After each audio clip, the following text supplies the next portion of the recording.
Hi and welcome to another edition of Teach Me Quick. Today we're going to look at the intro to Money for Nothing by Dire Straits, coming up next.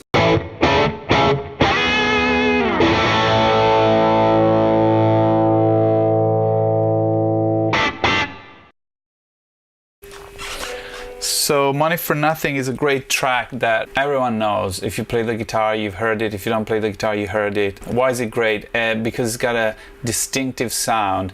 The riff is played magnificently by Mark Knopfler, fingerstyle, I believe on a Gibson. The other reason why you remember it well is it's got this interesting half-cocked sound. So the way he achieved it is to go through a wah pedal and leave this like halfway through. So half closed, half open, half closed. So that way he cut just some frequencies and he obtained this kind of nasal effect, which is very interesting. So we're going to try to replicate it, and I have a setup. I have my Gibson Les Paul Goldtop 57 ratio, and then I have a setup in my Fractal Axe FX, which replicates more or less what he had in terms of sound, as well as this Y effect that I was mentioning earlier on. So let's see how this goes again. I'm gonna stand up so I can show you what I'm doing. So hopefully you can see what's going on here. So the interesting part about this riff is how Mark uses, I think it's called claw hammer technique, or a claw technique, clawing technique, where you essentially play mainly with 3 or 4 fingers, and it's called claw because of the position of the hands. So you see that he positions often his hand like this, sometimes resting with these 2 fingers. I prefer not to do that, but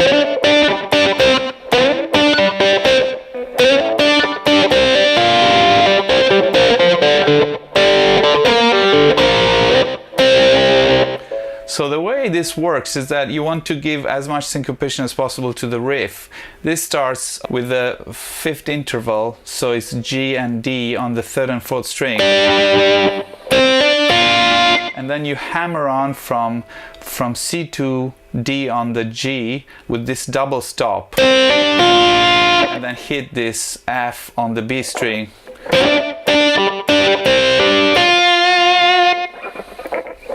But first you slide to it, like so. And then you hit again the G on the 4th string. So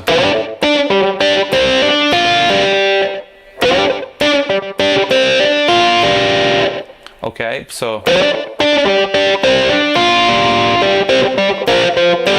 and then you do this kind of descending line, which essentially takes the 5th interval, then you go to 5-5, 3rd and 4th string, 3-3, 3rd and 4th string, then open 3rd and 4th string. And all by doing this kind of syncopation with the right hand. I hope you can see. So I keep resting my hand, if you see, like so, and this way I can stop the sound, and it makes it much more rhythmically interesting. And so from the top,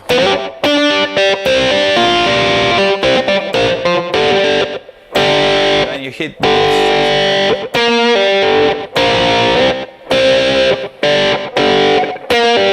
so this way you go to this bend from the B flat on the G string, and then these 2 double stops, so 3-3 and 5-5 again on the 3rd and 4th string. So, and I prefer to do the bend with this upstroke on the right hand, and then I hit simultaneously these 2 strings, and I use 3 fingers to do so. So I hit them both with my 1st and 2nd finger, but at the same time with my thumb. I find that it gives the notes a stronger sound to them. So after playing the B flat, C,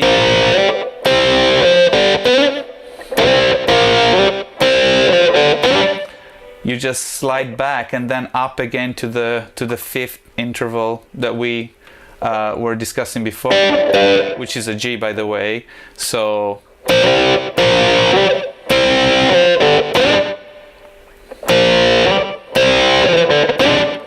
it ends on the upbeat of the fourth part of this measure. So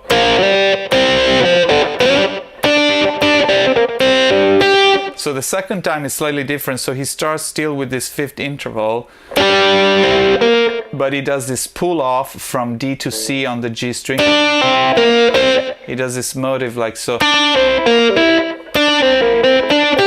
That's what he's doing. So pull off, and then you fret this B flat on the D string. Hammer on from C to D. And with this G note on the B, so we are on the 8th fret of the B string, so that's what you need to do. So, but you simultaneously play always kind of two strings at the same time. So,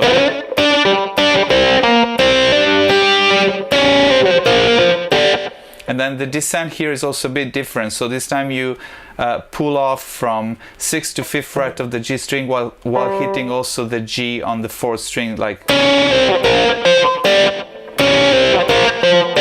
so.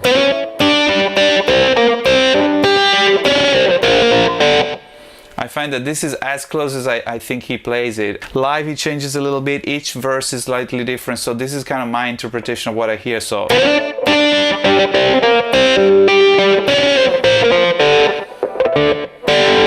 then he hits again these the G and D strings with my 3 fingers,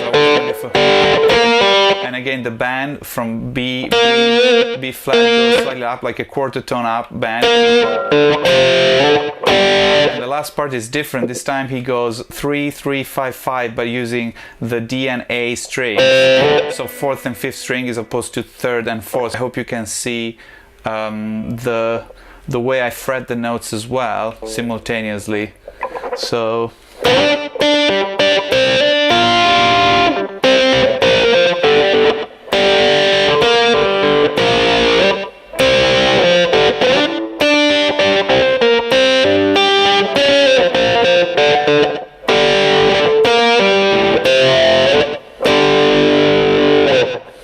and of course intention is always important in a riff like that, so you just need to keep it together and practice as much as possible. That the right hand needs to almost give the rhythm. As a matter of fact, Mark Knopfler starts the song pretty much solo with this riff, and then the whole band comes in, so it just literally carries the tune.